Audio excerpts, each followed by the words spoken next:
രാഷ്ട്രപതി ദ്രൗപദി മുർമുവിന്റെ ശബരിമല യാത്രയിൽ നേരത്തെ നിശ്ചയിച്ചിരുന്നത് തിരുവനന്തപുരത്ത് നിന്ന് നിലയ്ക്കലിൽ ഹെലികോപ്റ്റർ ഇറങ്ങാനായിരുന്നു. എന്നാൽ ഇന്നലെ രാത്രിയോടെയാണ് ആ തീരുമാനത്തിൽ മാറ്റമുണ്ടായത്. അതിന് കാരണമായത് കനത്ത മഴയും മൂടൽമഞ്ഞുമാണ്. ഇതോടുകൂടി രാത്രിയിൽ സംസ്ഥാന സർക്കാരിന് നിർദ്ദേശം വന്നത് പുതിയൊരു ഹെലിപ്പാഡ് പത്തനംതിട്ടയിൽ കണ്ടെത്താനായിരുന്നു. ഇതിന്റെ അടിസ്ഥാനത്തിലാണ് ഏറ്റവും സുരക്ഷിതമായ ഹെലിപ്പാഡ് എന്ന നിലയിൽ പ്രമാണത്തെ സ്ഥലം കണ്ടെത്തിയത്. അത് സുരക്ഷാ ഉദ്യോഗസ്ഥർ അതിനെ ശരിവെക്കുകയും ചെയ്തു. പക്ഷേ രാത്രിയോടെ പൈലറ്റുമാരാണ് ഈ ഹെലിപ്പാഡിൽ കോൺക്രീറ്റ് ഇടണം എന്നുള്ളൊരു നിർദ്ദേശം വെച്ചത്. അതിൻ്റെ അടിസ്ഥാനത്തിൽ കോൺക്രീറ്റ് ഇടാനുള്ള ജോലികൾ ഇന്നലെ രാത്രി വൈകി ആരംഭിച്ചു. അത് പക്ഷേ പുലർച്ചെയോടെയാണ് പൂർത്തിയായത്.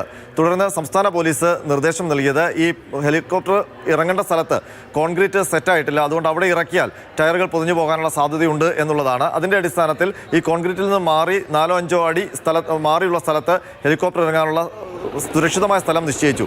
അത് പൈലറ്റുമാർക്ക് നിർദ്ദേശവും നൽകി. എന്നാൽ ഹെലികോപ്റ്റർ ലാൻഡ് ചെയ്തപ്പോൾ ഈ സ്ഥലത്ത് നിന്ന് മാറി നേരെ കോൺക്രീറ്റിലാണ് ഇറങ്ങിയത്. ഇതോടെയാണ് ഹെലികോപ്റ്ററിന് മുന്നോട്ട് പോകാൻ ടയറുകൾ നീങ്ങാൻ പറ്റാത്തൊരു സ്ഥിതി ഉണ്ടായത്. തുടർന്ന് തള്ളി ഹെലികോപ്റ്റർ അവിടെ നിന്ന് മാറ്റി നേരത്തെ നിശ്ചയിച്ചിരുന്ന സ്ഥലത്തേക്ക് ടേക്ക് ഓഫ് ചെയ്യാനായിട്ട് മാറ്റിയിടുകയായിരുന്നു. എന്നാൽ ഇത് സംബന്ധിച്ച് സംസ്ഥാന പോലീസ് മേധാവി മാതൃഭൂമി ന്യൂസിനോട് പറഞ്ഞത് ഒരു സുരക്ഷാ വീഴ്ചയും ഇതുമായി ബന്ധപ്പെട്ട് ഉണ്ടായിട്ടില്ല എന്നാണ്. അതിന് കാരണം ലാൻഡിംഗ് സമയത്തോ അല്ലെങ്കിൽ ടേക്ക് ഓഫിനോ ബുദ്ധിമുട്ടുണ്ടാകുന്ന രീതിയിലുള്ള ഒരു സാങ്കേതിക തകരാറും അവിടെ സംഭവിച്ചിട്ടില്ല.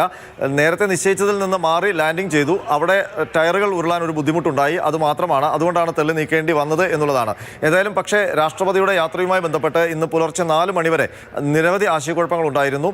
കാലാവസ്ഥ മോശമായതുകൊണ്ട് ഹെലികോപ്റ്റർ യാത്ര ഒഴിവാക്കാനുള്ളൊരു തീരുമാനത്തിലേക്ക് പ്രസിഡന്റ് സെക്രട്ടേറിയറ്റ് എത്തി. അതിൻ്റെ അടിസ്ഥാനത്തിൽ സംസ്ഥാന ആഭ്യന്തര മന്ത്രാലയത്തോട് തിരുവനന്തപുരത്ത് നിന്ന് റോഡ് മാർഗം പമ്പയിലെത്തുന്ന കാര്യം ആലോചിക്കാൻ പറഞ്ഞു. അതിൻ്റെ അടിസ്ഥാനത്തിൽ പുലർച്ചെ 4 മണിക്ക് തിരുവനന്തപുരത്ത് നിന്ന് പമ്പ വരെ റോഡിൻ്റെ ഇരുവശത്തും പോലീസിനെ അണിനിരക്കാനുള്ള ഒരു പദ്ധതി കേരള പോലീസ് തയ്യാറാക്കി. അത് എക്സിക്യൂട്ട് ചെയ്യാനുള്ള ഒരു തീരുമാനത്തിലേക്ക് എത്തി. പക്ഷേ 6 മണിയോടെ വീണ്ടും പ്രസിഡന്റ് സെക്രട്ടേറിയറ്റ് തീരുമാനം മാറ്റി ഹെലികോപ്റ്ററിൽ തന്നെ പോകാം, പത്തനംതിട്ടയിൽ പ്രമാടത്ത് ഹെലികോപ്റ്റർ ഇറങ്ങാം എന്നുള്ളൊരു തീരുമാനത്തിലേക്കാണ് എത്തിയത്.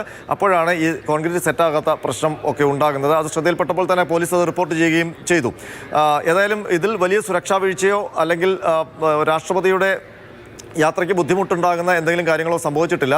അതുകൊണ്ട് തന്നെ ഏതെങ്കിലും തരത്തിലുള്ള വിശദീകരണം രാഷ്ട്രപതിയുടെ ഓഫീസിൽ നിന്നോ പ്രസിഡന്റ് സെക്രട്ടേറിയറ്റിൽ നിന്നോ ഉണ്ടായിട്ടില്ല എന്നാണ് സംസ്ഥാന പോലീസ് വിശദീകരിക്കുന്നത്.